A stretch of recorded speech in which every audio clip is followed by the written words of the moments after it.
pengertian dan hakikat pasar modal.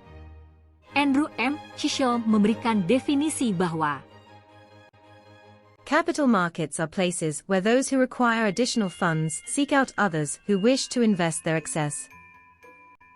Pasar modal merupakan tempat bertemunya pihak yang memiliki kelebihan kapasitas modal, investor, dengan pihak yang membutuhkan tambahan modal, baik modal jangka pendek maupun jangka panjang. Penawaran umum dapat disimpulkan pasar modal memiliki kegiatan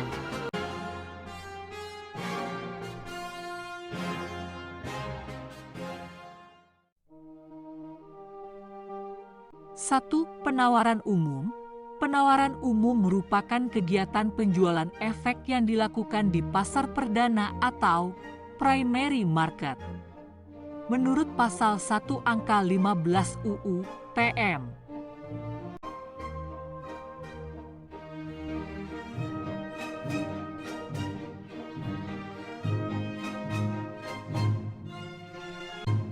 Kegiatan perdagangan efek. Perdagangan efek adalah transaksi jual beli efek yang dilakukan di bursa efek yang merupakan transaksi di pasar sekunder atau secondary market.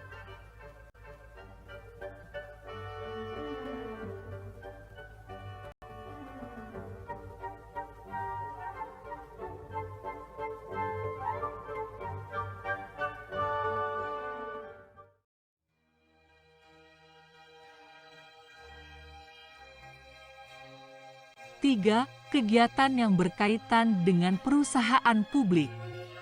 Menurut pasal 1 angka 8 Undang-Undang Nomor 40 Tahun 2007 tentang perseroan terbatas. Perseroan publik adalah perseroan yang memenuhi kriteria, jumlah pemegang saham dan modal disetor sesuai dengan ketentuan peraturan perundang-undangan di bidang pasar modal.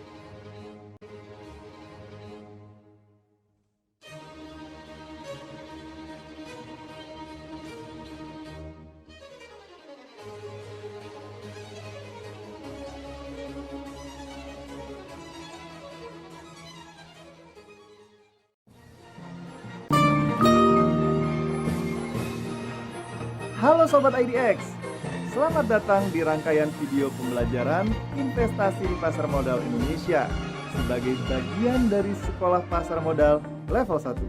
Pada video ini, kita akan membahas mengenai struktur pasar modal Indonesia agar teman-teman dapat memahami struktur pasar modal Indonesia dan peran Bursa Efek Indonesia.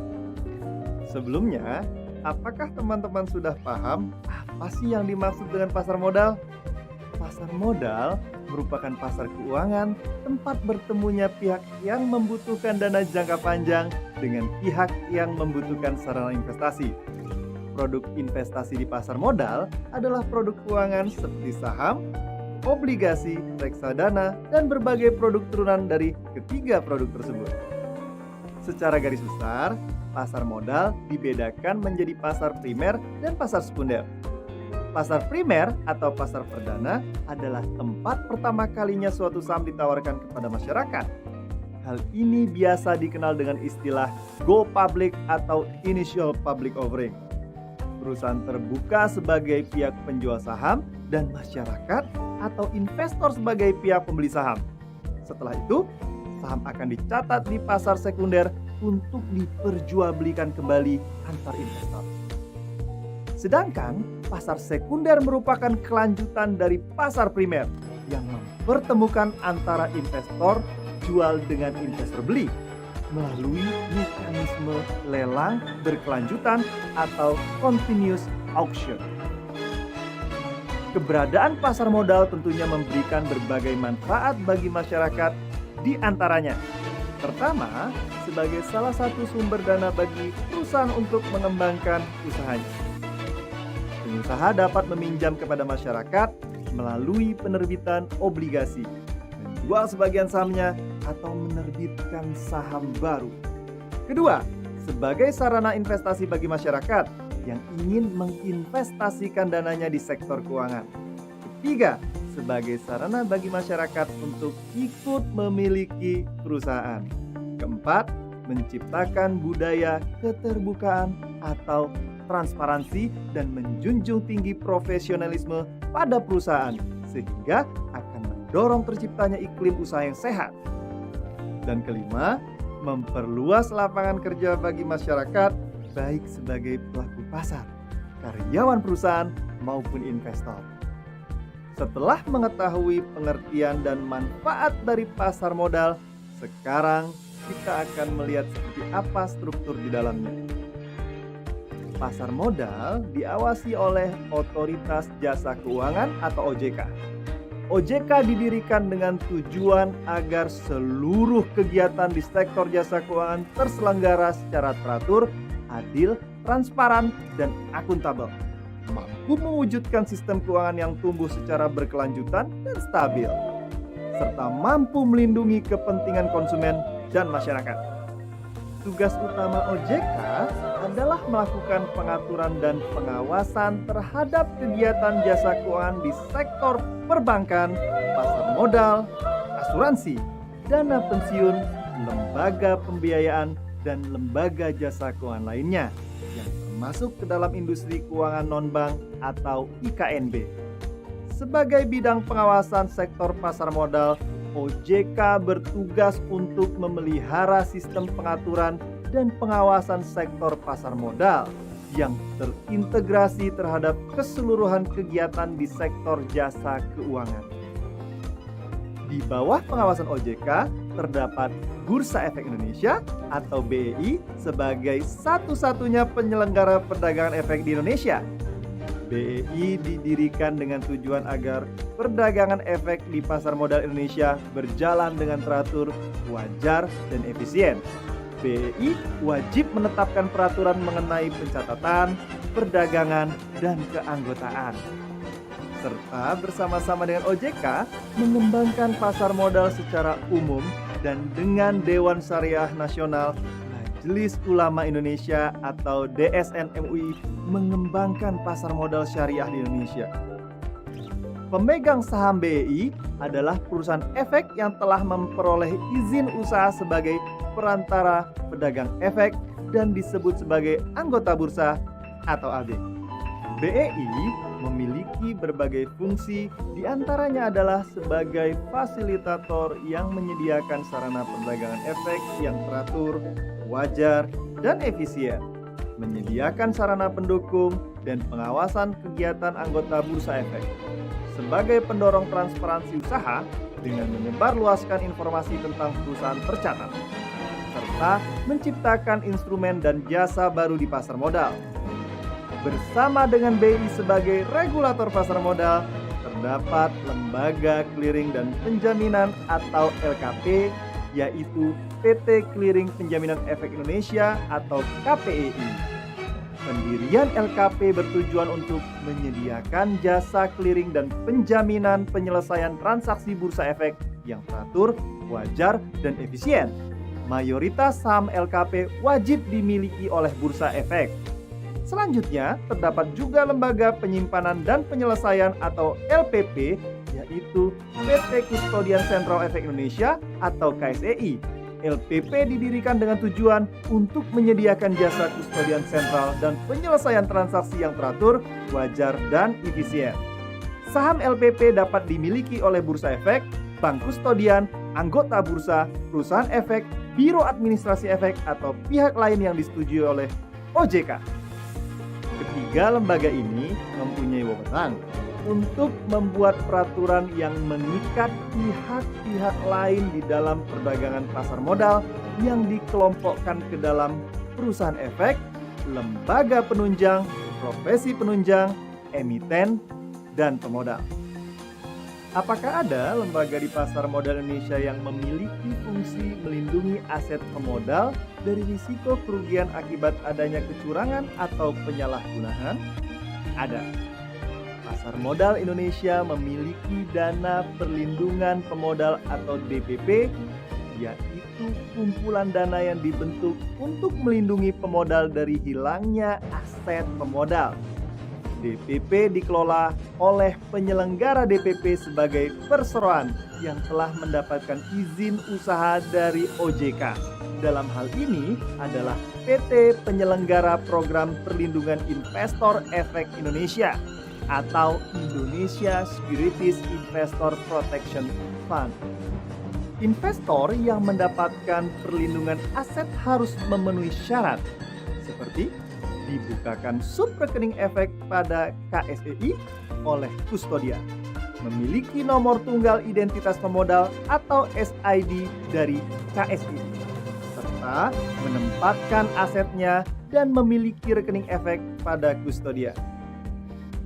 Sedangkan investor pada kondisi tertentu seperti terlibat atau menjadi penyebab aset pemodal hilang merupakan pemegang saham pengendali, direktur, komisaris, atau pejabat satu tingkat di bawah direktur kustodian atau merupakan afiliasi dari kedua poin tersebut tidak akan mendapatkan perlindungan aset. Pembayaran ganti rugi menggunakan DPP dilakukan oleh Indonesia SIPF jika investor telah mengajukan permohonan ganti rugi kepada Indonesia SIPF atas aset investor yang hilang akibat penyalahgunaan aset oleh oknum tertentu dan OJK telah mengeluarkan pernyataan tertulis sesuai dengan ketentuan OJK dalam Peraturan OJK Nomor 49 Tahun 2016 tentang Dana Perlindungan Pemodal. Batasan paling tinggi pembayaran ganti rugi kepada pemodal dengan menggunakan DPP adalah sebesar 200 juta rupiah untuk setiap pemodal pada satu kustodian dan 100 miliar rupiah untuk setiap kustodian.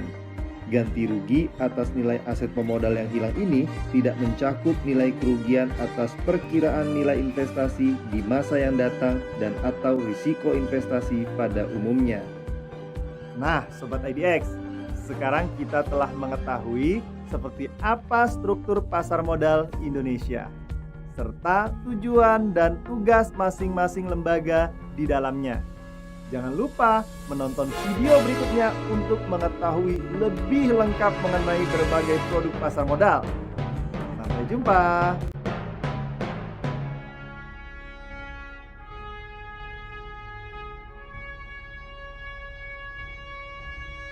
Empat kegiatan yang berkaitan dengan lembaga atau profesi berkaitan dengan efek. Di pasar modal, terdapat banyak lembaga dan profesi yang berkaitan dengan efek, baik lembaga yang memberi bantuan dan kontribusi penting bagi kegiatan penawaran efek di pasar perdana maupun pada perdagangan efek di pasar sekunder. Lembaga dan profesi ini antara lain perusahaan efek, penjamin emisi efek, perantara pedagang efek, manajer investasi, bursa, efek, lembaga clearing dan penjaminan yang diselenggarakan oleh PT Clearing dan Penjaminan Efek Indonesia atau KPEI, lembaga penyimpanan dan penyelesaian diselenggarakan oleh PT Kustodian Sentral Efek Indonesia atau KSCI.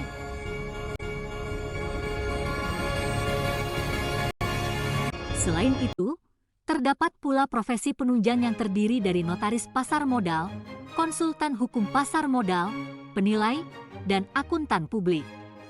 Selanjutnya terdapat lembaga penunjang pasar modal yang terdiri dari Biro Administrasi Efek, Wali Amanat, Kustodian. Pasar modal merupakan bagian dari pasar keuangan yang merupakan satu kesatuan sistem yang terdiri dari unsur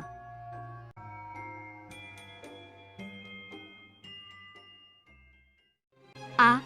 Pasar tempat ditransaksikan efek atau securities market. B. Lembaga perantara atau yang membantu transaksi efek, securities intermediaries. C. Otoritas atau pengawas pasar modal atau capital market regulator. Agar sistem yang terbangun di pasar modal berjalan adil, tertib dan teratur, maka kegiatan di pasar modal perlu diatur dan dituangkan dalam hukum pasar modal. Hukum pasar modal dalam perkembangan terdiri dari aturan yang sifatnya A. Institutional regulation, aturan yang mengatur kelembagaan pasar modal. B. Functional regulation, aturan yang mengatur aktivitas, prosedur, perizinan, dan hal-hal lain yang memungkinkan berfungsinya pasar modal.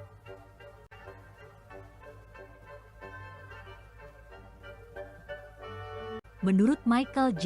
Watson Kice, Salah satu prinsip yang harus diperhatikan ketika membuat aturan hukum pasar modal adalah prinsip keadilan atau fairness in the market, yaitu membuat aturan yang secara adil, menjamin kesempatan, informasi, dan risiko yang sama dalam berinvestasi kepada semua investor. Hukum pasar modal harus menjamin transparansi dan prinsip keterbukaan informasi atau disclosure principle, karena informasi merupakan hal yang vital di pasar modal mengingat informasi dapat memengaruhi keputusan investasi dan memengaruhi harga efek.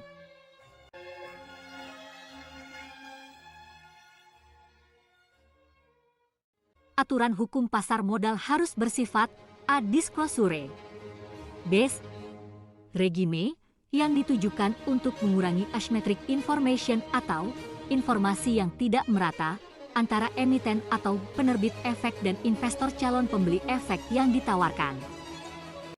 Selain itu, hukum pasar modal harus didesain agar perdagangan efek dilakukan secara jujur dan adil sehingga dapat dicegah terjadinya kejahatan dan pelanggaran di pasar modal seperti manipulasi pasar, penipuan, dan insider trading. Hukum pasar modal juga harus mampu menentukan standar kompetensi dan perilaku pihak yang terkait di pasar modal agar investor benar-benar mendapat saran investasi dan jasa bidang pasar modal yang demikian kompleks dari pihak yang berkompeten.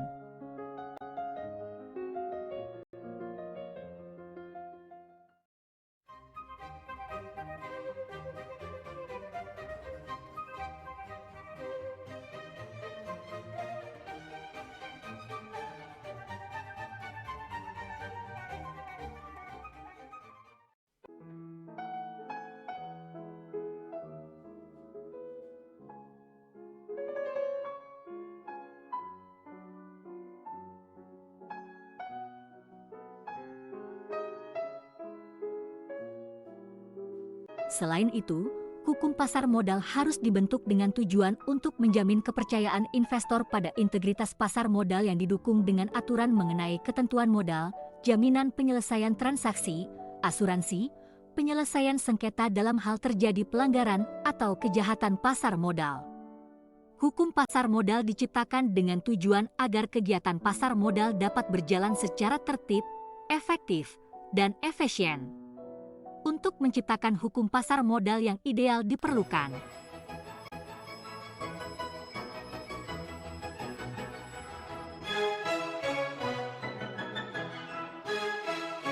a.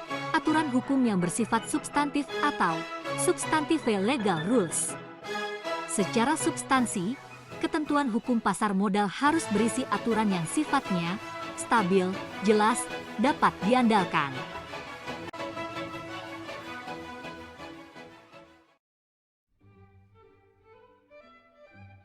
Dapat diprediksi atau pasti, dan berfungsi dengan baik.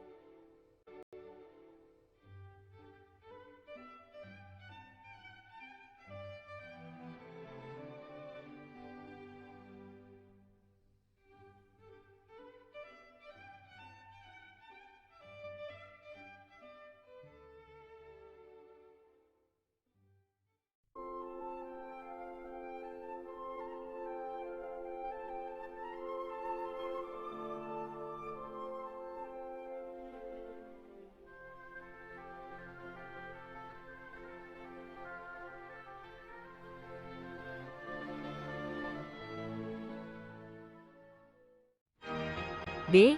Sistem penyelesaian sengketa, dispute resolution system. Sistem penyelesaian sengketa yang efektif, efisien, konsisten, objektif dan dapat diandalkan, dibutuhkan untuk menjamin hak dan kewajiban yang ditetapkan oleh aturan hukum substantif agar dapat ditegakkan.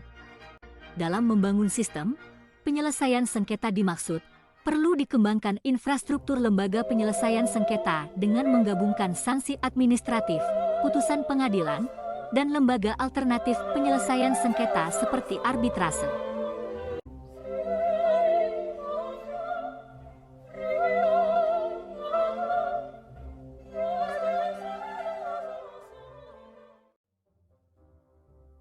C. Penegakan hukum atau enforcement of judgments. Aturan hukum pasar modal maupun putusan dari penyelesaian sengketa bidang pasar modal yang dikeluarkan oleh pengadilan, putusan administratif atau arbitrase harus dapat ditegakkan. Hal ini perlu dilakukan agar investor yang dirugikan akibat pelanggaran atau kejahatan di pasar modal mendapatkan kompensasi berupa ganti rugi.